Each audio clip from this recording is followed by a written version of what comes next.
Hey guys, welcome to another video on my channel. In today's video, I wanted to cover which bots in the game are the best for beacon running or capping in Beacon Rush. Just as a disclaimer, on iOS we have not received the update with the Korean robots, so I have not included that in my analysis. Plus, I'm not sure the price of those bots, but I would imagine that they're pretty expensive.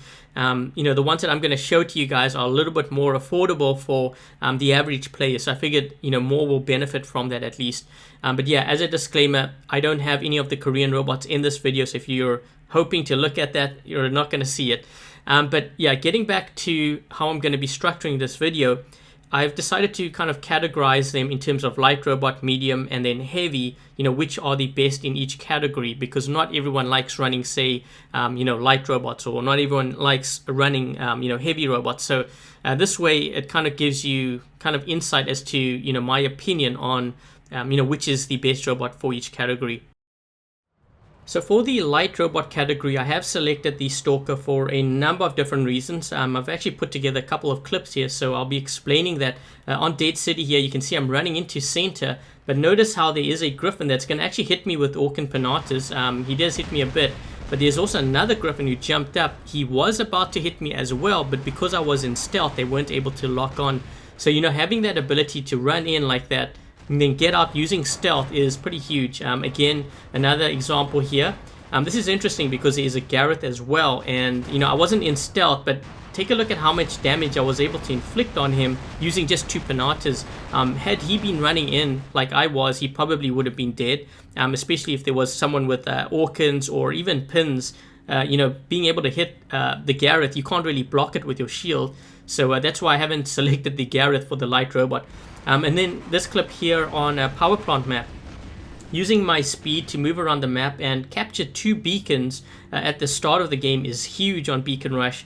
It allows your team to obviously spawn in at those locations and help secure different positions around the map.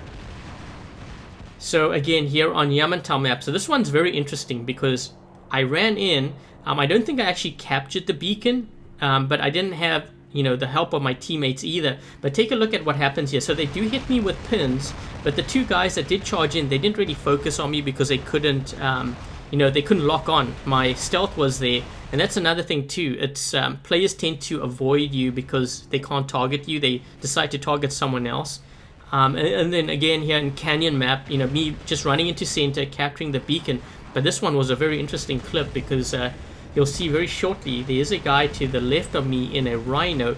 He fires his, I think, Orc and Pinatas at me. He did hit me slightly, but then notice how he just missed because I went into stealth and he couldn't lock on. And then, my teammates and I were able to take him out. And then, it didn't end there. Like, after that was done, I was kind of waiting behind cover here, planning my next move to hopefully take the other home beacon, which you'll see I was actually able to do with the help of a teammate. But you'll see kind of how I executed here. So he was in a Galahad. I was kind of using him as well because he had a physical shield, so I knew that he'd be able to block some of their firepower. The minute I got within range and I knew that I had a chance of liberating this beacon and capping it, I went into stealth. So it takes him a while, to be able to aim at me. As you can see there, the guy was missing. The other guy missed too. When I got out of stealth, they aimed at me, but by then we had already captured that beacon. So next up we have the medium robots, and for medium robot I chose the Rogatka mostly because of its speed and its jump. But if you take a look at this clip too, there is a Griffin with Columbus and pins, and you'll notice something. When he fires at me, I don't really take too much damage from those pins. For whatever reason, a couple of updates ago, the Rogatka has been really good at avoiding or evading, pin fire. So that's why, I've thrown this in as my choice for medium robots. Even now, like if you take a look at, what I'm doing now, I'm jumping into center. There's a lot of players there that could be firing at me, and when they do, a lot of them are missing, and I'm able to grab that center beacon.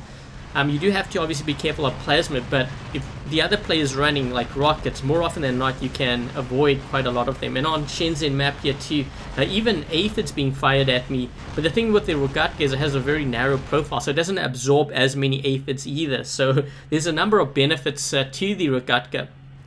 as you can see here on power plant map, you know, I know my teammate, the Stalker, they're going to grab the beacon in, you know, between the gap. If he didn't grab it, you know, I'm able to get the beacon here down by the beach, jump up onto the ledge and take that beacon as well. So whenever there's a map with a lot of elevation, like different buildings you can jump on, the Rogatka does really well on those maps too.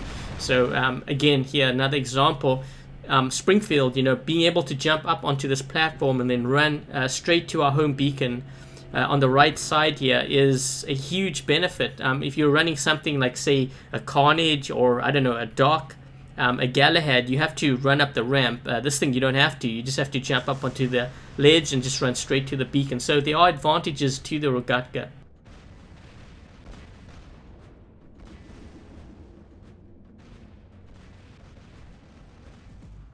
Okay, and again here on Shenzhen map, so we needed to get the right beacon, and there was a Rhino there. I was able to help my team take out that Rhino, but take a look at what happens afterwards. The amount of, you know, rockets being fired at me, plasma, I was still able to survive, cap this beacon, and, you know, kind of escape with relatively decent health. I mean, I still got taken out, but just being able to run into that mess of firepower and survive is quite something. So, you know, the Rog has quite a bit of health, it has the jump, it has the speed, and it can evade rockets pretty well. So, you know, it gives it a pretty good survivability rate.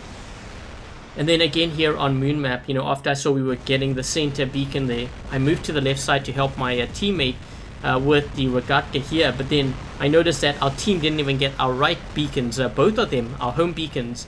So I had to run all the way back to help cap those beacons. But it just goes to show you, you know, on a map like Moon, how well the Rogatka plays out.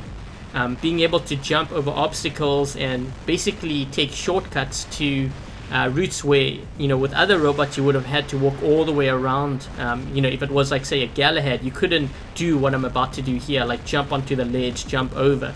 If you're in like a Carnage or something, you just can't do that. You have to go all the way around or spawn at a beacon that is closest in order to get access to those other beacons. So, you know, there's definitely advantages to the Rogatka. Obviously, if you're out in the open, you do have to really watch for plasma.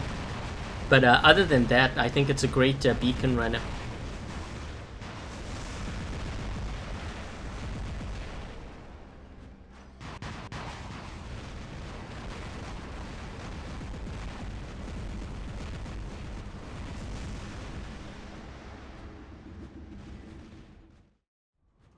Okay, so lastly we have the heavy robot category, and I've selected the Rhino, and this should come as no surprise, but recently the Rhino did receive a speed buff, amongst other things too, but it now goes, I believe, as fast as a Rogatka. It has more HP, more firepower, and it has a physical shield, making it a great bot to cap beacons with. So as you can see right there, you know, I was able to use the health of my Rhino, the speed, and the physical shield, and the firepower to capture that beacon. And then in this clip here, you know, basically with brute force, I was with a teammate, and we managed to lock down the enemy's home beacon. We took out the Stalker, and then I think it was a Rogatka. We took that player out. We managed to lock down this beacon and then move across the map to the home beacon down below and capture that as well. So another thing also to point out as one of the buffs to the Rhino, which they changed, other than the speed, is the rotation speed. So being able to turn around a lot quicker makes this bot a lot more deadlier on the battlefield, and I think we're going to see more of the Rhino being used in high level play, which is great because it opens up more variety to some of the high level players out there.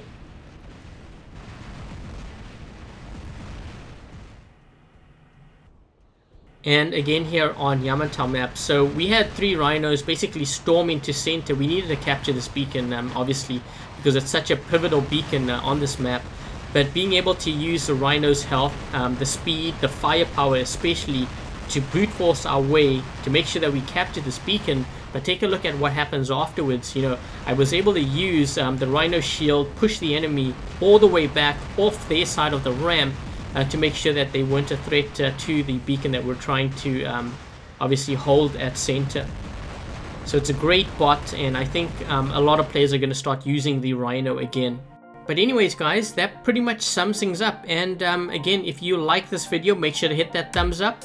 Make sure to subscribe if you haven't already, and don't forget to hit that bell notification icon so that you don't miss any of my videos or live streams. And until the next video, I'll catch you guys later.